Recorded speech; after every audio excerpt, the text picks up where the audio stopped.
to God's universal wisdom. I again am Apostle Lafayette Cabell. I'll be talking to y'all today from the thought of why you cannot see. Why you can't see. Why you can't see. Alright, but before we go into that, I'm going to have to bring you back to the beginning of mankind for you to actually understand what God is saying on today.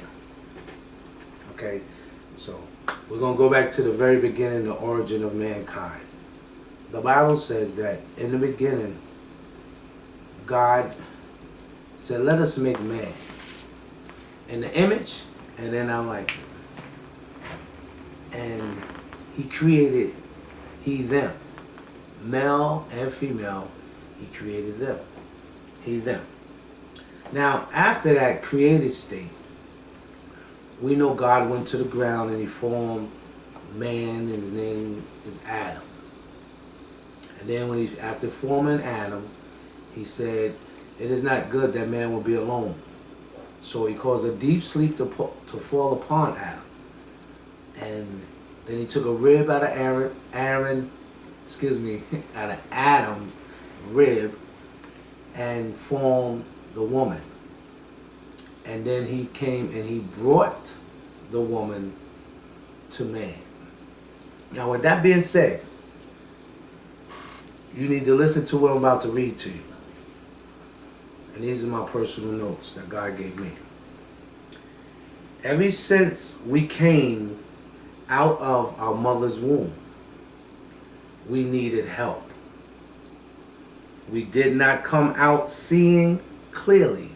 We saw shapes, shades, and colors. We had to wait on life to bring life into focus.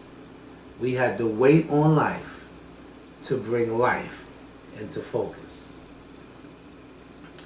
And when life started coming into focus, we began to reach out. Reach out for what, you ask? We begin to reach out for comfort, security, and provision. And once, let me just explain that, okay?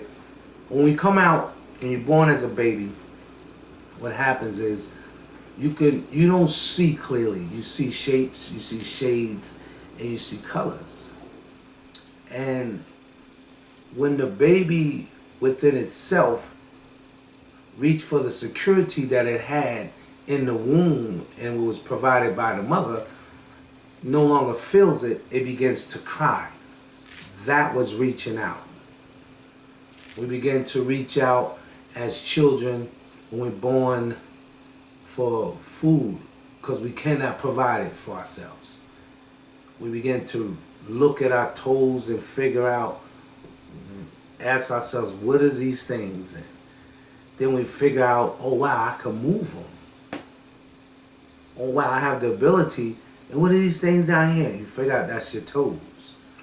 And you go through this process of processing.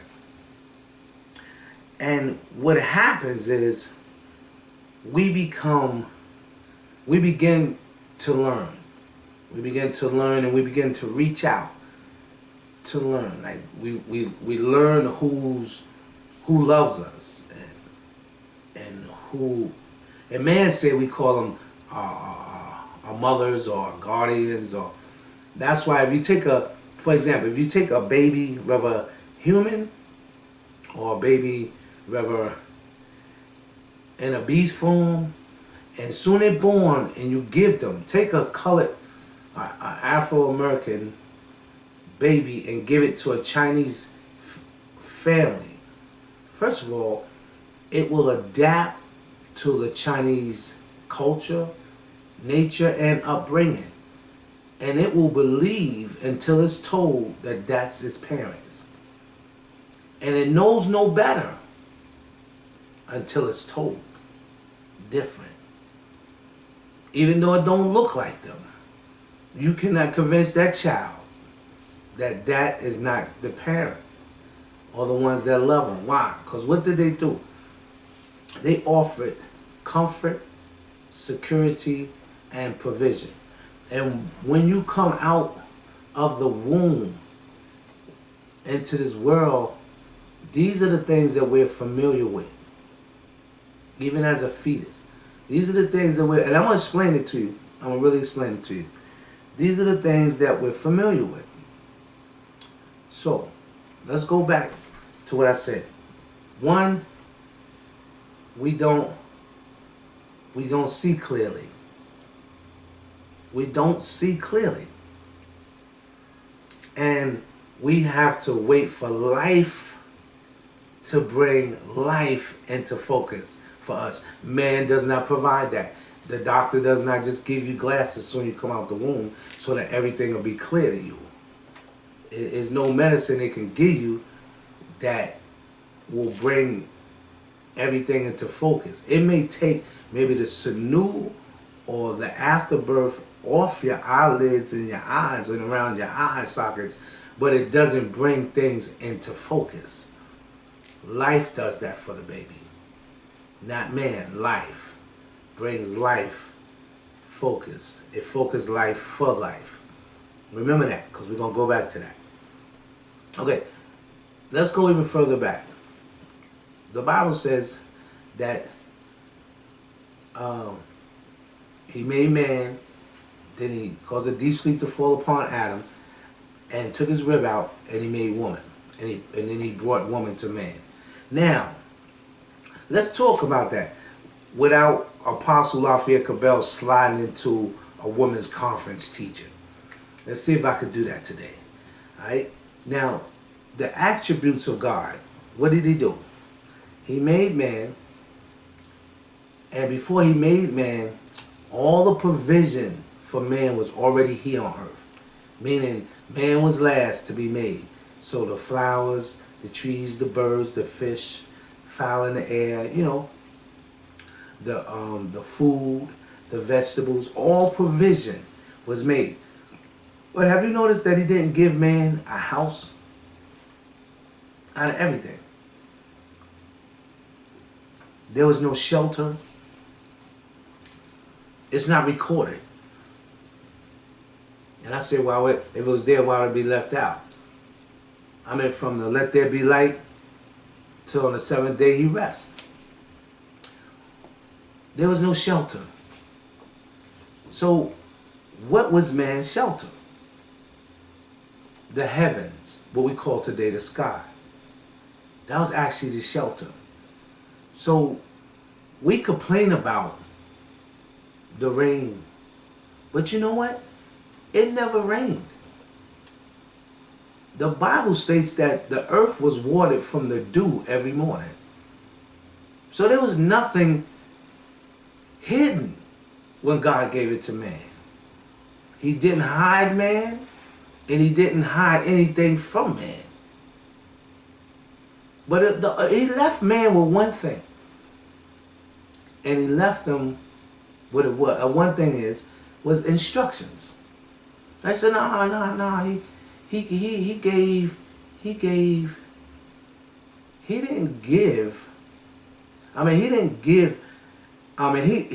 leave the woman with man.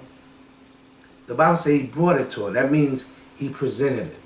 He presented her, meaning he gave her to him. But what he left man with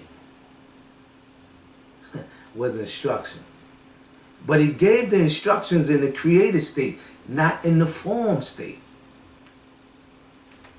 Because you were spiritual beings before you became human beings. And that's when the Bible talks about how he created male and female. He created them and he blessed them. He told them to be fruitful and multiply. He never said that to the man. He said that while he was yet in the spirit form. Before he went to the dirt and gave the spirit shelter. So the reason why people seek for homes and shelter is because the first thing that ever had a home dealing with man was his spirit. And that's what we call a body today. Because when he breathed in the nostrils of man, man became a living soul. Alright, so hold on to these little nuggets I'm telling you, because we're going to go back to them. So let's talk about the man and the woman, the attributes. Okay? He gave man the attribute. He gave man, Adam, the ability to present life. Just like he did when he made the woman. God presented, gave to Adam the woman. So this is what men do. Males, I'm talking about.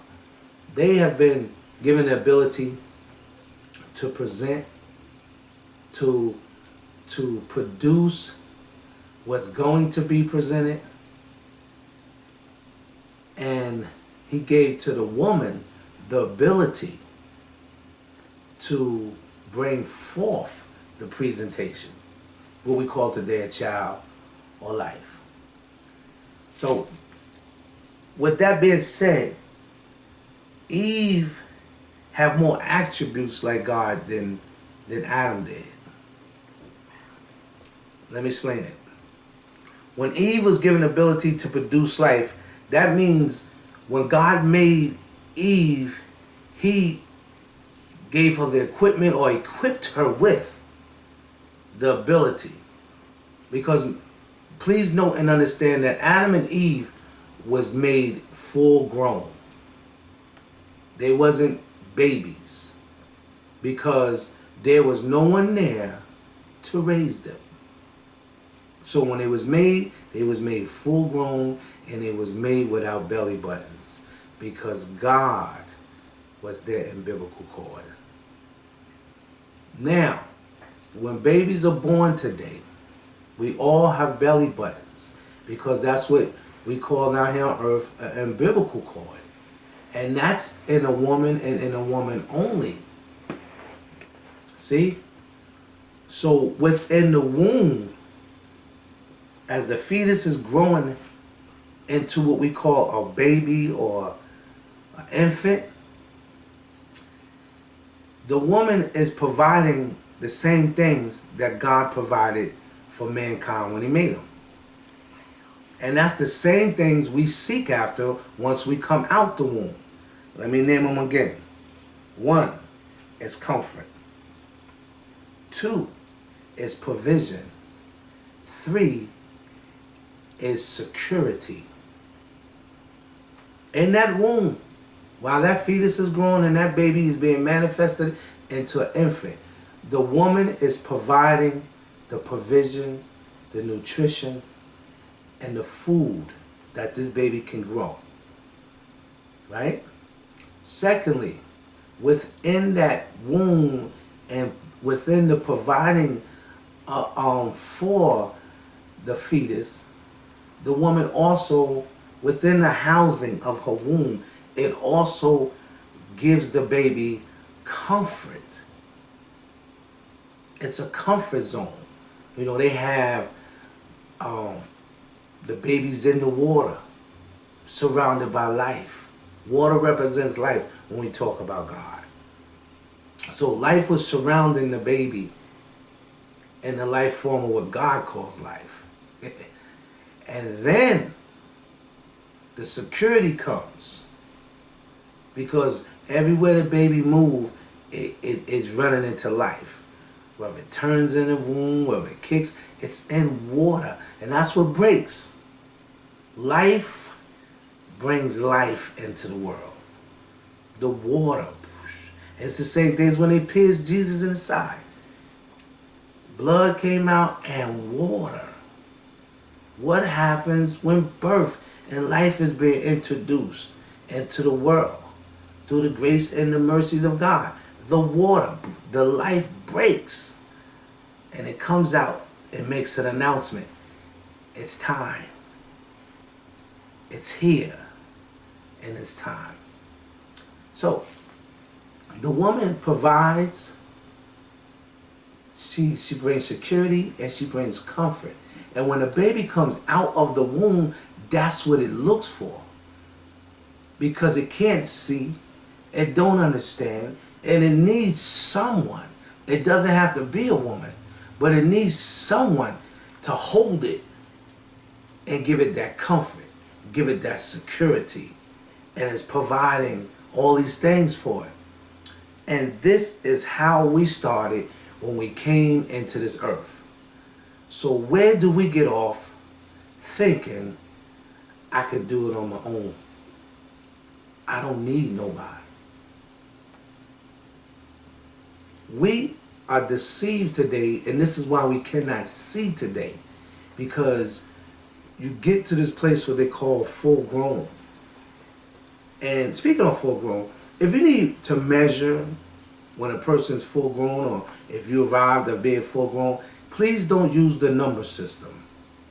What you use is to know that you're full grown is when you know how to follow instructions from conception to completion, from the giving of the instructions to the end of the manifestation of what the instructions are. That's when you consider you're full grown. And that is the hardest thing for a person to do on an average man, meaning mankind, is to follow instructions. Why? It goes back to last week's word, thinking your way away from the blessing. When you started thinking that I can do this, I got this, you have just deceived yourself like no other time in your life. You're always going to need life coaches. You're always going to need help. You're always going to need to be advised.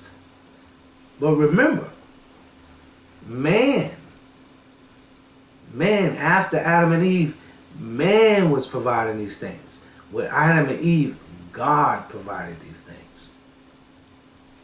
Remember that. God taught them. God taught them. Not man. God taught them. And this was a blessing. But since that time, we've been going so far away and giving all the praise to these educational buildings called schools. Let me tell y'all about school, because a lot of y'all don't think I like school. I like school for what it's worth. And school, and for what it's worth, is to teach you how to function the way man would have you function. Whether it be biblical school, whether it be high school, elementary, middle school, college, it don't matter. Higher education, it's only teaching you what they want you to know and how they want you to act and what they want you to believe. For an example, you remember when we went to school and we was taught Benjamin Franklin discovered electricity. Now let's just talk about that briefly. How did he discover electricity? They said he had a kite in the air with a key on the end. Lightning struck it and he discovered electricity. Let's think about that. What is electricity? Let's make it real simple for you.